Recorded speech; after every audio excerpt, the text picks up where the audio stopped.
Saya minta agar kurikulum pesantren diperbaiki. Perbaiki itu. Tolong diperbaiki. Diperhatikan seluruh pesantren di Indonesia. Karena Departemen Agama lepas tangan untuk mengawasi pesantren-pesantren itu. Sejauh mana? Sejauh mana pengaruhnya? Saudara-saudara, ini mengerikan ke depan. Belum lagi seluruhnya itu kita perhatikan Indonesia sudah dikuasai oleh para mafia-mafia. Pemilu Pilpres, DPR, wakil rakyat, semua curang.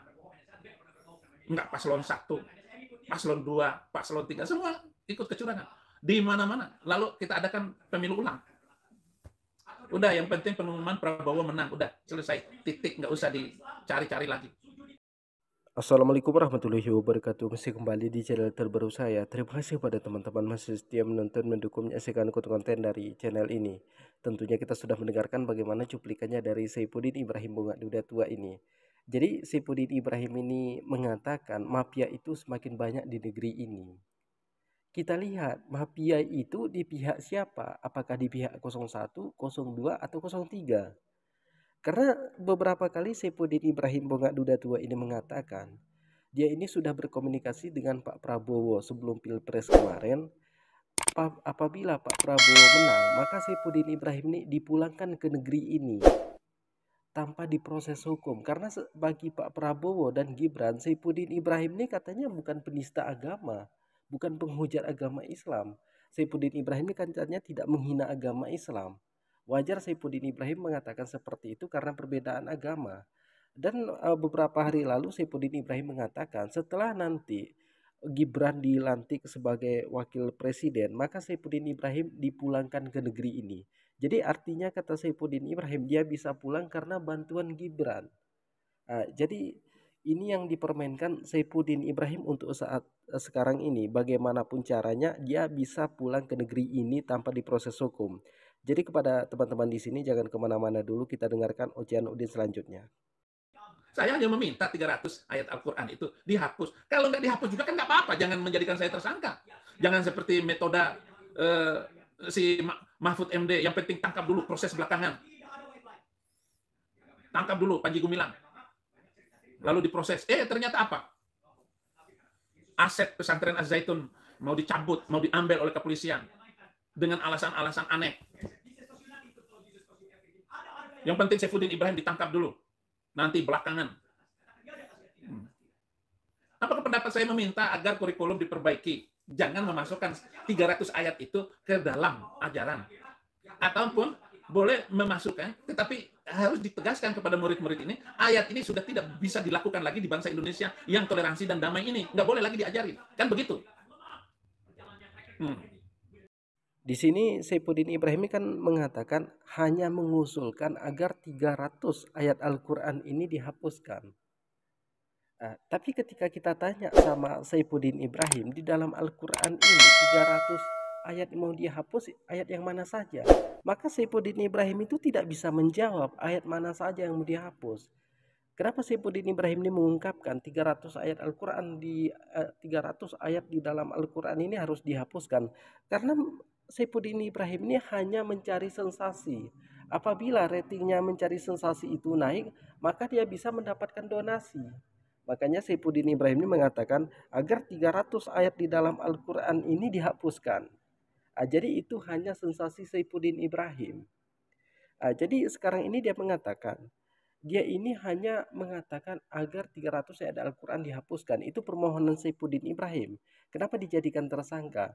Saifuddin Ibrahim ini adalah penista agama, menistakan agama Islam. Makanya dijadikan sebagai tersangka. Kemudian dia mengkaitkan kepada Pak Panji Gumilang. Aset itu katanya mau dicabut oleh pihak kepolisian. Ini kan cara Saifuddin Ibrahim mengadu domba antara sesama Islam. Jadi kepada teman-teman di sini hati-hati. Kenapa? Karena iblis itu bukan lagi makhluk halus. Iblis itu sudah berwujud manusia. Orang-orangnya seperti Saifuddin Ibrahim. Jadi kepada teman-teman di sini jangan kemana-mana dulu, kita dengarkan ocehan Udin selanjutnya.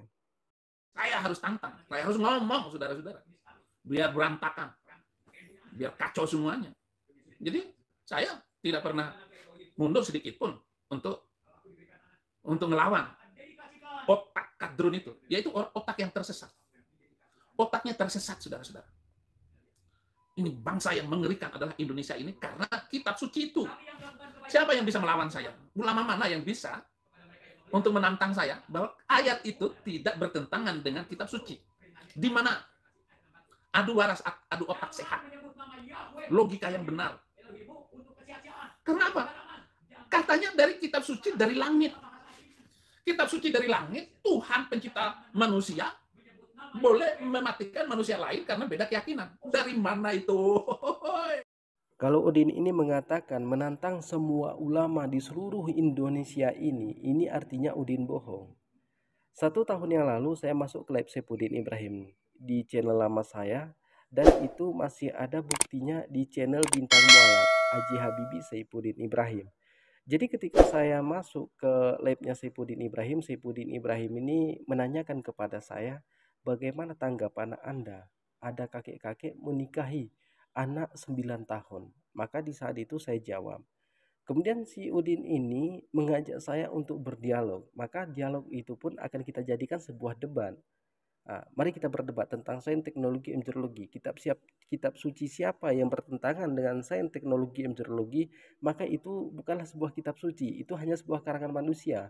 Silahkan buktikan Al-Quran itu bertentangan dengan sains, teknologi, embriologi, maka saya juga akan membuktikan Alkitab itu hanya karangan manusia. Di saat itu Udin tidak bisa menerima tantangan saya. Dia tidak berani menerima tantangan saya, dan rencana kami akan debat secara live. Apabila Udin di saat itu menerima tantangan itu, maka semakin banyak orang mualaf. Jadi kepada teman-teman, kalau Udin mengatakan maka tidak ada katanya ulama yang berani menantang dia. Itu hanya akal-akalan Udin untuk meraih donasi dari pengikut-pengikutnya. Di saat itu saya ajak Udin untuk dialog, si Udin tidak mau. Jadi kalau dialog seperti itu silahkan, mau pendeta manapun, mau Kristen manapun, silahkan datangin saya. Silahkan komen di channel ini. Jadi mungkin cukup sekian, semoga ada manfaatnya. Assalamualaikum warahmatullahi wabarakatuh.